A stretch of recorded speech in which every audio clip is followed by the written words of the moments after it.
Veja agora a reportagem do ano 2005 sobre o referendo de armas.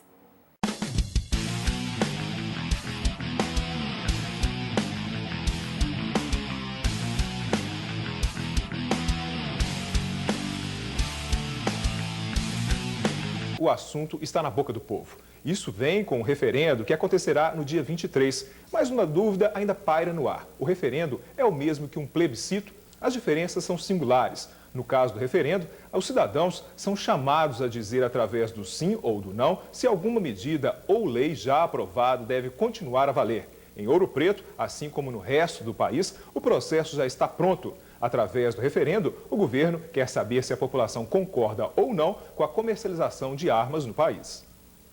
O referendo é uma consulta popular, porém é importante destacar que o referendo é a consulta ao povo feita depois da aprovação de uma lei, seja ela complementar, ordinária ou emenda à Constituição. No plebiscito, ao contrário, a consulta é feita antes da elaboração da lei. Tanto o referendo como o plebiscito são semelhantes em termos da lei.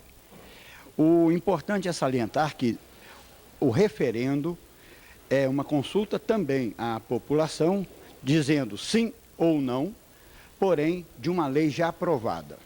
No caso do dia 23, está relacionado a uma lei que foi aprovada pela Câmara, em que se vai dizer sobre as armas que são ou não, continuarão ou não serem produzidas, fabricadas no Brasil.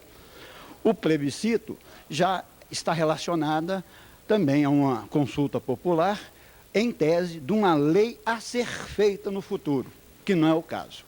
O referendo já tem uma lei e que precisa do voto popular, dizendo-se sim ou não para ela entrar em vigor. No Brasil, o referendo não é uma novidade. A estratégia já foi utilizada no governo de João Goulart em 1961.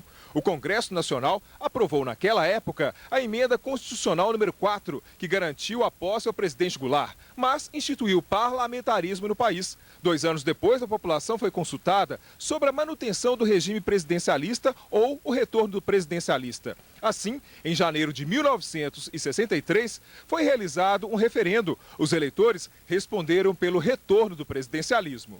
Agora, no dia 23, o eleitorado brasileiro responderá através da urna eletrônica se o comércio de armas e munições deve continuar existindo no país, ou, ao contrário, se esse comércio deve acabar.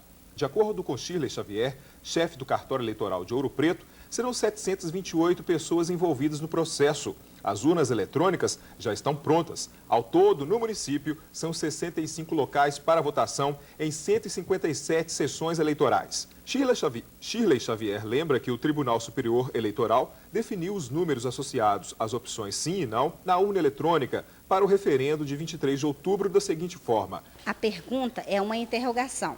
O comércio de arma de fogo e munição no país deve ser proibido? Então, veja bem, se você votar número 1, você está dizendo que não. Você está dizendo que as armas de fogo podem continuar a ser comercializadas no Brasil.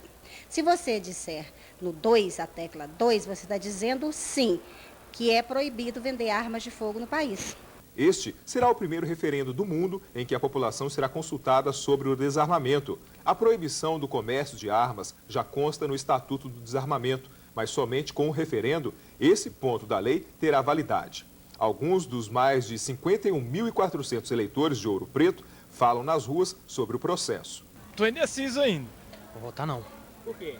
Porque acho que é o seguinte, né, cara? O bandido que tá armado aí, entendeu? E vem pra assaltar a casa da gente aí, a gente tem que estar prevenido, tem que estar esperando ele, entendeu? A gente tem que se proteger também. Eu voto sim ao desarmamento. Eu acho que é um passo na intenção de melhorar a segurança pública. Eu acho que talvez no não. Por quê?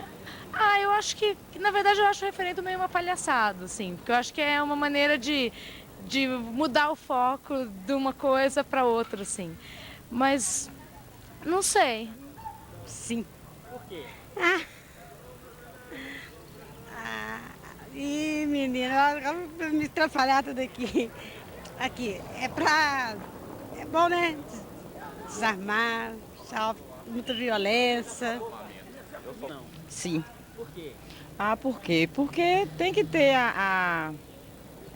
como é que fala? Meus direitos, né? Tipo assim, como cidadão também tem direito de me